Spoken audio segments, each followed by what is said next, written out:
ก็จะได้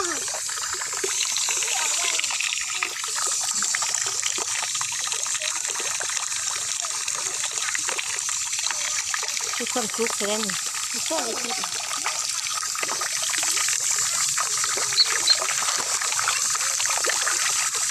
หมดน้ำ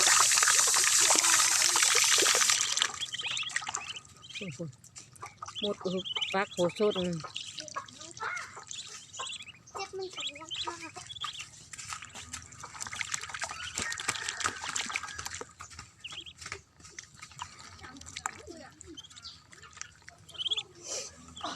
ปิ๊กปิ๊กปิ๊กปิ๊กปิ๊กปิ๊ก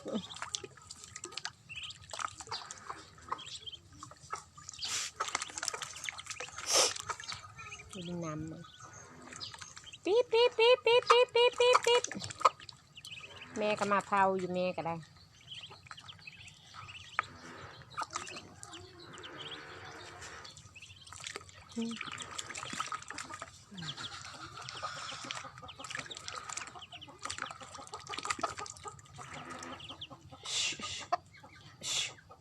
ปิ๊กปิ๊กปิ๊กปิ๊ก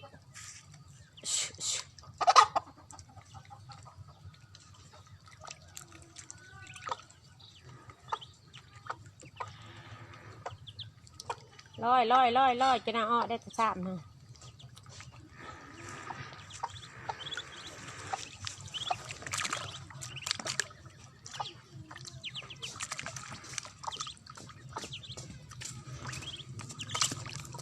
เชฟโทรหาแม่ได้กินนะแม่จะว่านำ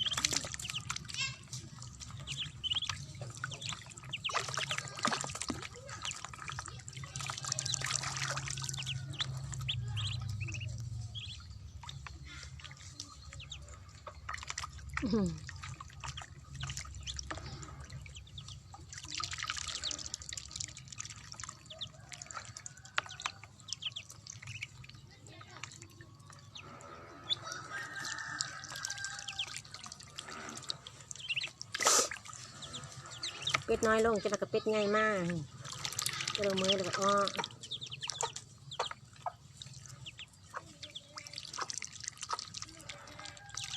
แม่กะเพราเอาอยู่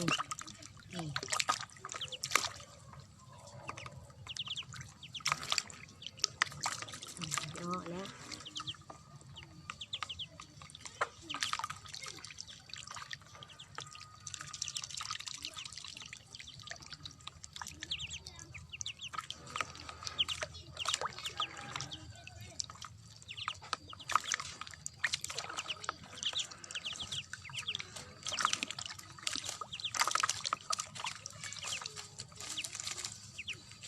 ลงมือดินแล้วก็อ้อเอง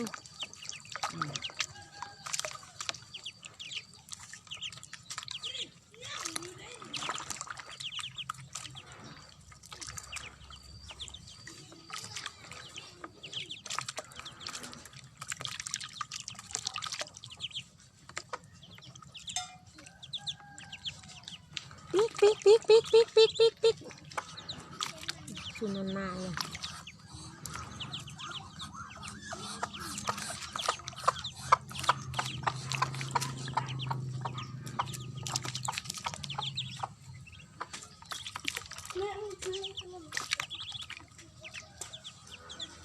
อ๋อนาน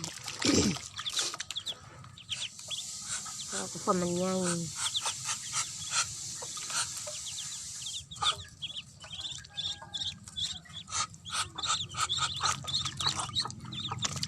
โอ้ย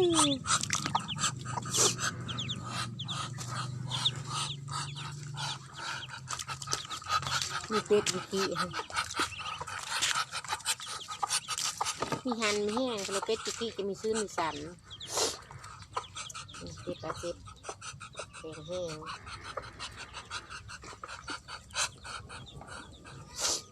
เป็ดมีกี้